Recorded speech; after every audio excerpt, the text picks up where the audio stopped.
Oke, selamat pagi anak-anak. Selamat pagi, Bu.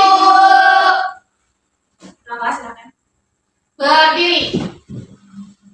Beri salam. Om Swastiastu. Doa mulai. Doa selesai. Silakan duduk. Oke, terima kasih ketua kelas. Jadi gimana kabarnya hari ini semuanya? Baik? Baik. Oke. Minggu lalu kita belajar terkait ayo Luas bola. bola Tabung. lebih tepatnya tabung ya, bola. Minggu depan kita akan bahas.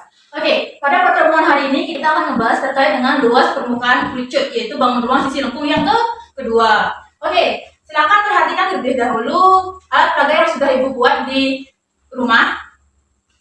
Bisa dilihat? Bisa. Oke, ini merupakan salah satu bentuk kerucut. Nah, salah satu contoh yang sering kita lihat bentuk kerucut itu adalah topi petani yang pada dilihat ketika petani sedang panen padi. Oke, dari kalian ada contoh bentuk kerucut di kehidupan yang kalian pernah lihat? Oke, untuk ini dulu. Ini Bu, kornya es krim. Corn XM, terus. Ayo Rama, Nasi tumpeng nasi kuning itu, Bu. nasi tumpeng. Oke, tuh Budi. Kukusan untuk bungkus nasi dulu, Bu. Oke, betul sekali. Baik itu corn egg and tisu, terus ada nasi tumpeng, kukusan, itu merupakan beberapa implementasi dari bangun ruang sisi lengkung, yaitu kerucut. Oke, pada pertemuan hari ini tujuan pembelajaran kita adalah yang pertama, Ibu berharap kalian semua itu mampu menemukan rumus luas permukaan kerucut serta dapat menghitung ataupun menyelesaikan persoalan sehingga bisa menerapkan rumus luas permukaan kerucut itu untuk di kehidupan sehari-hari atau konteks uang. Oke, kita lanjut ke dalam eksplorasi dari bagian-bagian dari unsur-unsur kerucut itu sendiri. Oke.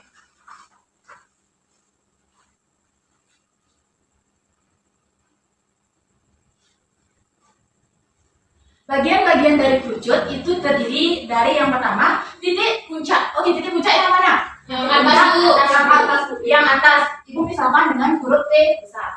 Selanjutnya, kerucut juga memiliki yang namanya alas yang berdasarkan lingkaran. Betul sekali. Ini merupakan alas. Selanjutnya ada apa lagi?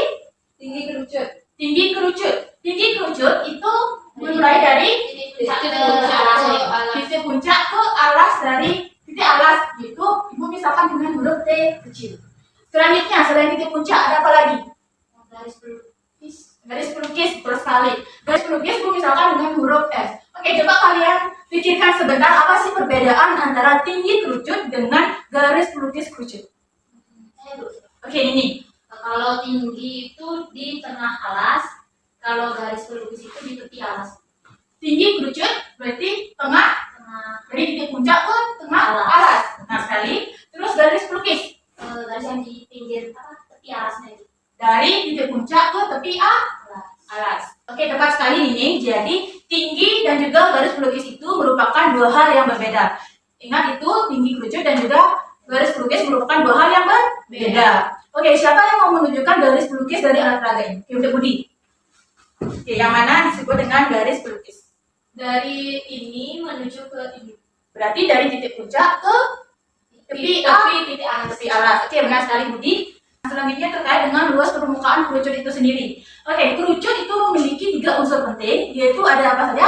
Ada jari-jari, tinggi kerucut, dan juga garis pelukis kerucut. Nah, dari jari-jari, garis pelukis, dan juga tinggi kerucut ini, itu nantinya akan kita bisa gunakan Pitagoras. Berarti bagaimana perumusannya? S kuadrat sama dengan L kuadrat ditambah T kuadrat. Nah, kalian perlu ingat ini ketika nanti tinggi kerucut, hanya tinggi kerucut yang diketahui dan juga garis pelukis yang tidak diketahui, kalian perlu ingat Pitagoras tersebut. Nah, Bu, ya, Jadi garis pelukis itu sisi miringnya ya. ya tepat sekali ini. Jadi garis pelukis itu merupakan sisi miring dari segitiga siku-siku yang ada pada kerucut itu sendiri. Nah, inilah yang dinamakan dengan garis pelukis. Oke, itu Budi. Bu, izin bertanya, jadi kerucut itu bisa dibuka kayak kipas ya? Ya, kerucut itu sama halnya dengan tabung. Kerucut juga memiliki namanya jari-jari kerucut yang terdiri dari juring lingkaran dan juga alasnya berupa lingkaran. Nah, untuk mencari luas permukaan kerucut tersebut perlu kita ketahui yang namanya juring lingkaran yang sudah disampaikan oleh Budi, yaitu berbentuk kipas. Oke. Luas juri lingkaran itu kita cari dengan perbandingan antara panjang musuhnya dan juga keliling dari lingkaran penuh. Lingkaran penuh yang mana? Yaitu lingkaran dengan pusat T.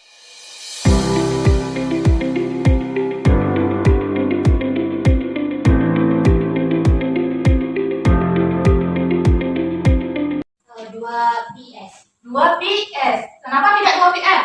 Karena jari-jarinya itu berupa S terus kali. Sehingga luas lipat atau luas jurinya itu kita dapat yaitu PRS. Sampai sini dipahami dulu? Oh, jadi luas limitnya tinggal itu ya? Ya, benar sekali, yaitu tinggal PRS setelah kita penyederhanaan. Nah, luas permukaan itu terdiri dari lingkaran dan juga selimutnya. Nah, kita baru dapat selimutnya nih. Berarti kita harus cari luas lingkarannya terlebih dahulu atau luas alasnya. Luas lingkaran adalah PR kuadrat. Sehingga luas permukaan itu sama dengan PR kuadrat ditambah dengan luas selimut yaitu PRS.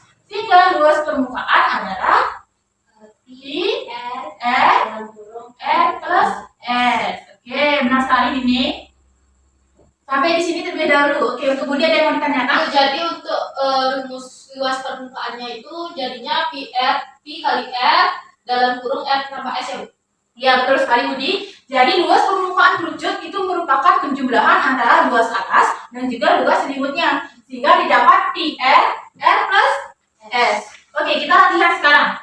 Coba Ibu misalkan R-nya itu adalah 7 dan T-nya adalah 24.